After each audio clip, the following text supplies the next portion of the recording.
दोस्तों, आपने कई बार सुना होगा कि अगर पृथ्वी के बाद किसी दूसरे ग्रह पर जीवन की कल्पना की जा सकती है तो वो है मंगल ग्रह। हालांकि वैज्ञानिकों का मानना है कि हमारा ब्रह्मांड इतना बड़ा है तो ऐसा कैसे हो सकता है कि उसमें केवल और केवल पृथ्वी पर ही जीवन संभव हो।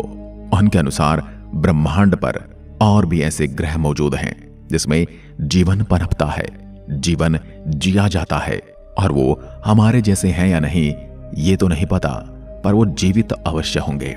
फिलहाल कुछ वैज्ञानिकों ने यह दावा किया है कि पृथ्वी पर जीवन मंगल ग्रह से यात्रा करके ही आया है। अब इस बात में कितनी सच्चाई है इसकी पुष्टि मैं नहीं करता, लेकिन क्या कभी मंगल ग्रह पर जीवन था तो उसका जीवन कैसे और कब नष्ट हुआ, ये सबसे बड़ा सवाल है। ये एक ऐसा प्रश्न है जिसका उत्तर हर कोई जानना चाहता है। इसीलिए आज हम इस विषय पर बात करेंगे और जानेंगे आखिर कैसे कैसे हालात रहे होंगे जिन्होंने मंगल ग्रह को बेजान कर डाला, लेकिन पृथ्वी पर जीवन को भेज दिया। ये बात तो आप भी जानते होंगे कि सभी ग्रहों का जन्म तारे से होता है और हमारे सौरमंडल के सभी ग्रह भी हमारे सूर्य से ही जन्म लेते हैं। अब हमारा सूरज सबसे गर्म पिंड है, इसलिए इसमें जन्मे सभी ग्रह भी बेहद गर्म रहे होंगे। लेकिन ग्रहों के पास खुद से गर्मी पैदा करने का कोई जरिया नहीं था, इसलिए उन्होंने ठंडा होना शुरू कर दिया। यह प्रक्रिया करोड़ों साल तक यूं ही चलती रही। मंगल ग्रह जो कि पृथ्वी से काफी छोटा है और सूर्य से भी इसकी दूरी कहीं ज्यादा है, इसलिए मंगल ग्रह पर करोड़ों साल पहले ही आदर्श तापमान बन गया था। जब जन्म के करोड़ों साल बाद भी हमारी पृथ्वी एक भट्टी की तरह तप रही थी, तब मंगल ग्रह पर अच्छा तापमान था और वहां पर स्वच्छ पानी के सागर बहने लगे थे। और अतीत में पानी बहने के सबूत हमारे खोजयानों ने भी ढूंढ निकाले हैं। हमें मंगल पर पानी होने के सबूत मिले हैं। मंगल के इन्हीं महासागरों में सूक्ष्म बैक्टीरिया जन्म लेने लगे और किसी भी ग्रह पर जीवन की शुरुआत बैक्टीरिया के रूप में ही होती है, जबकि बड़े जीव बनने के लिए फिर उन्हें एक लंबा समय तय करना होता है, एक लंबी यात्रा से गुजरना होता है, जबकि मंगल ग्रह पर उन्हें वो समय नहीं मिला, क्योंकि तभी एक एस्ट्रॉयड तेज गति से होता हुआ मंगल ग्रह से टकरा गया, जिससे हजारों परमाणु बम के बराबर उस एस्ट्रॉयड से ऊर्जा निकली और उससे मंगल ग्रह का ऊपरी हिस्सा समाप्त हो गया। इस टकराव से मंगल ग्रह के बैक्टीरिया अपने आप नष्ट हो गए। उसी समय एक और ग्रह घूमता हुआ हमारी पृथ्वी से टकराया और पृथ्वी के दो टुकड़े हो गए। हाँ, यह बात और है कि तब पृथ्वी पर कोई जीवन था ही नहीं, तो उस टक्कर से पृथ्वी के जो टुकड़े हुए उनमें से एक टुकड़े पर तो हम रहते हैं और जो बचा दूसरा टुकड़ा उसे हम आज चांद कहते हैं। इसलिए हिंदू पौराणिक ग्रंथों में पृथ्वी को चांद की बहन कहा गया है और हम पृथ्वी को माता मानते हैं, इसीलिए चंदा को मामा कहा गया है। पृथ्वी के उस ग्रह से हुई टक्कर एक अच्छा संयोग था, क्योंकि उससे भविष्य में पृथ्वी पर जन्म जीने लायक परिस्थितियां बनने वाली थी। साल 2014 में नासा के रोवर्स ने मंगल ग्रह की एक जबरदस्त तस्वीर ली थी, क्योंकि इस तस्वीर में गोल पत्थर दिखाई दिए थे जो कि हजारों साल पानी बहने के कारण बनते हैं। साथ ही तस्वीर में काफी सारे दर्रे और नदी रूपी संरचनाएं भी थी, जिसको देखकर वैज्ञानिकों ने अनुमान लगाया कि एस्टेरॉयड की टक्कर के बावजूद भी मंगल की धरती के अंदर पानी तरल रूप में रहा होगा, क्योंकि ज्वालामुखी के फटने के कारण भाव की अवस्था में बाहर निकला। आपको यह भी पता होना चाहिए कि मंगल ग्रह पर अनगिनत ज्वालामुखी हैं। एवरेस्ट की चोटी से 3 गुना ऊंचा मंगल का ओलंपस पर्वत भी असल में एक ज्वालामुखी ही है।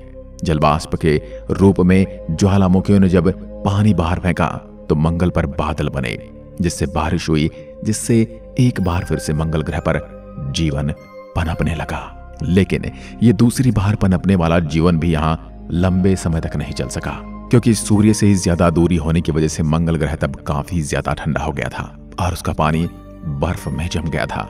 मंगल ग्रह पर अत्यधिक ठंड होने के कारण उसके बैक्टीरिया जैसे सूक्ष्म जीव भी समाप्त होने लगे। दूसरी तरफ तभी पृथ्वी का तापमान अब सही होने लगा था और चंद्रमा के गुरुत्वाकर्षण ने पृथ्वी को तब एक महत्वपूर्ण बेहतरीन स्थिति प्रदान की, जबकि ऐसी स्थिरता मंगल ग्रह पर नहीं थी, क्योंकि उनके दोनों उपग्रह बेहद छोटे हैं और उनका गुरुत्वाकर्षण बल मंगल ग्रह को एक धुरी पर बांधने लायक नहीं है, जबकि हमारा चंद्रमा काफी बड़ा है और उसका गुरुत्वाकर्षण बल हमारी पृथ्वी को एक तरफ झुकाकर रखता है, जिसकी वजह से यहाँ सर्दी, गर्मी और बारिश वाले मौसम बन पाते हैं। पृथ्वी पर जीवन केवल मंगल ग्रह की तरह बैक्टीरिया में नहीं पनपा, बल्कि यहाँ पर समुद्रों में कई तरह के जीव विकसित होने लगे।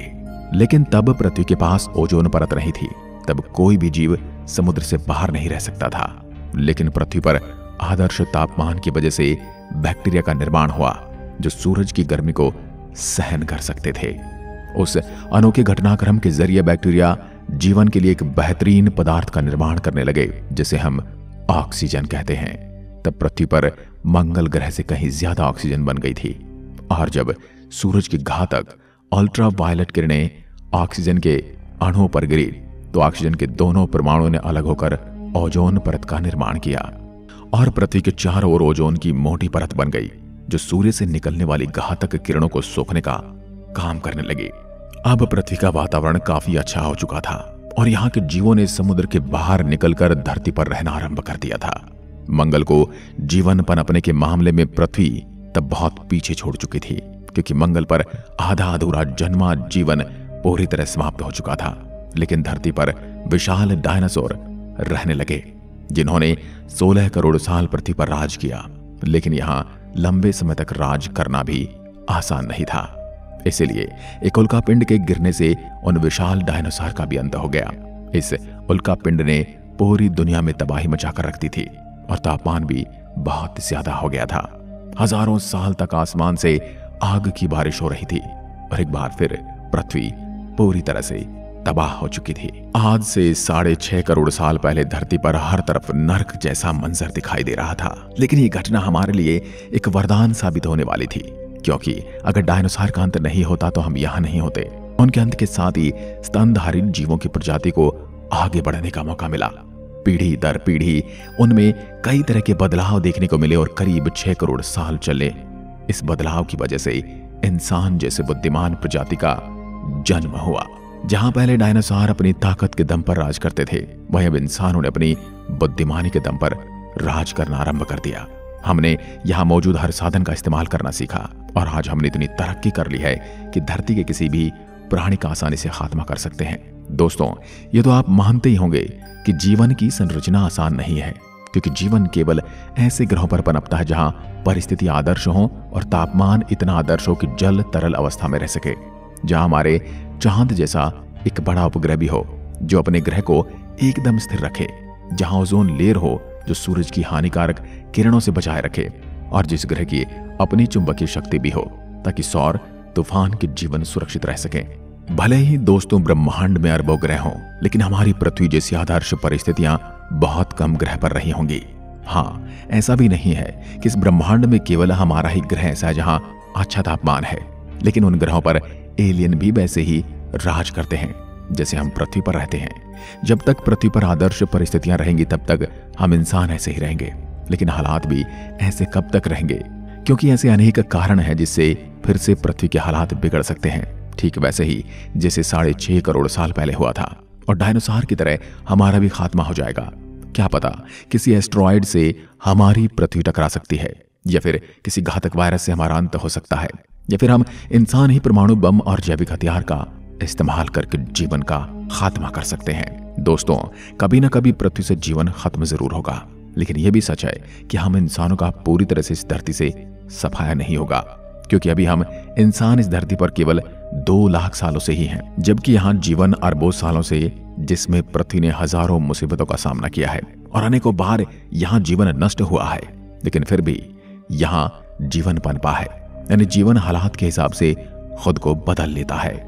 इसलिए अब कोई अगर घटना पृथ्वी पर होती है तो उससे भले ही हमारा खात्मा हो जाए, लेकिन जीवन को उपजाने वाली परिस्थितियां यहाँ स्थायी रूप से खत्म नहीं होंगी, और यहाँ एक बार फिर से जीवन पनपेगा। ठीक जैसे आज हम यहाँ पर राज करते हैं, ठीक वैसे ही यहाँ पर किसी का राज होगा। ये प्रक्रियाएं शुरू से चलती आई हैं और आगे भी चलती रहेंगी। यहाँ ये बात भी है कि एक न एक दिन पृथ्वी का अंत जरूर होगा, और इसकी वजह बनेगा हमारा सूर्य, जो हमें जीवन देता है, क्योंकि सूर्य ऊर्जा का भंडार है, और जैसे जैसे इसका ईंधन खत्म हो रहा है वैसे वैसे इसका आकार भी बढ़ने लगा है। 2 अरबों साल बाद सूरज 15% बढ़ चुका होगा और तब पृथ्वी काफी ज्यादा गर्म हो चुकी होगी और यहां से जीवन पूरी तरह से समाप्त होना आरंभ हो जाएगा। और जब इस सूरज का ईंधन पूरी तरह से समाप्त हो जाएगा तब इसका आकार पूरी तरह से बढ़ जाएगा। उस समय सूरज का फैलाव हमारी पृथ्वी तक पहुंच जाएगा और हमारी पृथ्वी पिघलकर सूरज में समा जाएगी।